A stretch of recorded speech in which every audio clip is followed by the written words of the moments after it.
Ang kinakatakutan ng iba, pag masyado nang mababa ang presyo ng bigas, paano naman yung mga magsasaka natin? Yun po ang sinasabi kasi Oo. yung ang gusto nila, ang mga farmers natin ngayon, dinadala talaga sa NFA ang mga palay nila dahil nabibili daw po ito ng mga 17 to 18 pesos. Hindi po ako nagkakamali. Sa mga traders, sa private, ay nasa 11 to 12 pesos na talagang kaya ayaw nila. Paano nyo po tinutugunan or tutugunan yung ganitong problema na hindi rin makawawa o malugi ang ating mga magsasaka? Napakahirap na maging magsasaka. Ang hirap na buhay yan. Ang bigat ang trabaho niyan.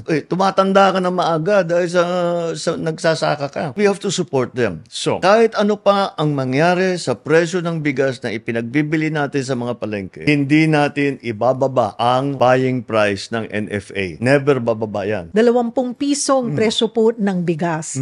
Sa huli niyo pong podcast with Katunying, sabi niyo nga, watch us sustain it. Sure. Paano po nagagawa ito ng gobyerno? Through subsidy? Magkano po? There is a lot. Maraming factors ito. Concentrated kaagad sa production side.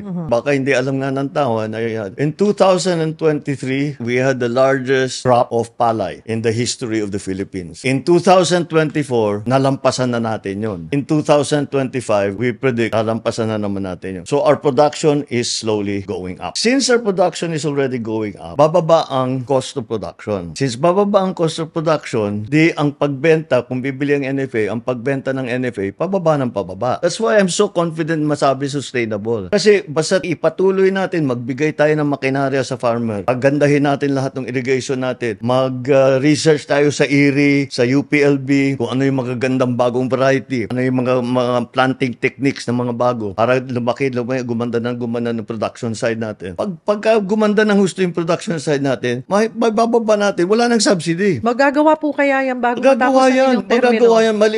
We did it before already. Nag-export na tayo ng bigas eh. So why not do the same thing again? It's really, you help the farmers.